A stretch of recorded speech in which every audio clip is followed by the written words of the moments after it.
दीदी तो कुछ भी बोल सकते हैं, दीदी का काम है, ऑपोजिशन का काम है कि वो कुछ बोले। हम लोग का काम है, हम लोग कैसे जनता की सेवा करें, अपने माता बहनों की सेवा करें, हमारे जितने भी बंगाल के लोग हैं उनके लिए प्रधानमंत्री किस प्रकार सेवा करें वो तो वो सोच रहे हैं। लेकिन ऑपोजिशन का और क्या काम है, हम तो एक्सपेक्ट ही वही करते हैं ना कि वो कुछ बोले, कुछ इसमें ट्विस्ट डालें, कुछ आड़ा तिरछा बोले, और ये उनका कर्म है, वो कर रहे हैं। दीदी तो बोलती है बिहार और यूपी में नारी खुद सुरक्षित नहीं है, बंगाल में आके क्या बीजेपी दीदी के बोलने से थोड़ी ना होगा। हम खुद बिहार से आए हैं और मैं खुद बिहार की बेटी हूँ और हम लोग बहुत सुरक्षित हैं।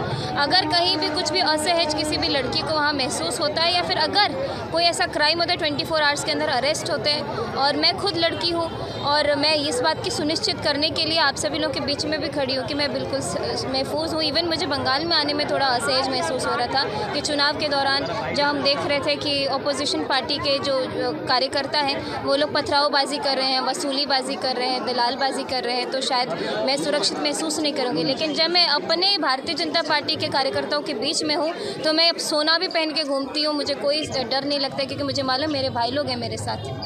2026 में परिवर्तन होगा?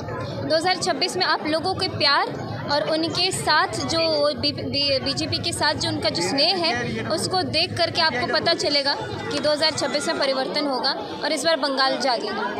बोला जाता है कि जब भी चुनाव आता है तो केंद्रीय एजेंसी को बंगाल में लगा दिया जाता है, CBI ये सब एजेंसियों को लगा दिया जाता है विरोधी दल के नेता को परेशान करने के लिए।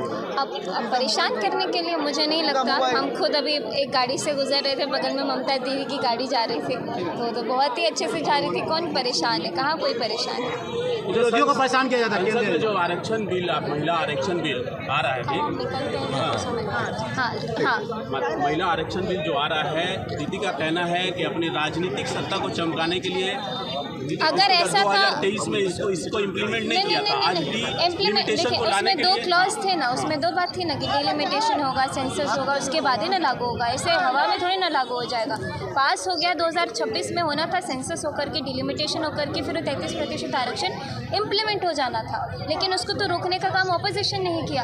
अगर वो चाहते तो महिलाओं को जो उनका हक है, हक नहीं, महिला सशक्त है ही, बस ये जो नीति बनाई गई है ताकि जो हमारी महिला कार्यकर्ताओं को देखिए कितना खून पसीना जलाती है, ऐसे ऐसे लोगों को एक्स्ट्रा सीट्स मिले, एक्स्ट्रा मौका मिले, इसलिए 33% आरक्षण महिलाओं के लिए लागू किया गया ताकि नेतृत्व महिला करे और फिर सारे समाज के हर एक वर्ग का ध्यान रखे। लेकिन उन्होंने तो होने नहीं दिया। फिर वो किस मुँह से ये बात कह रही है कि भारतीय जनता पार्टी उनका काम है करने का और वो करेंगे।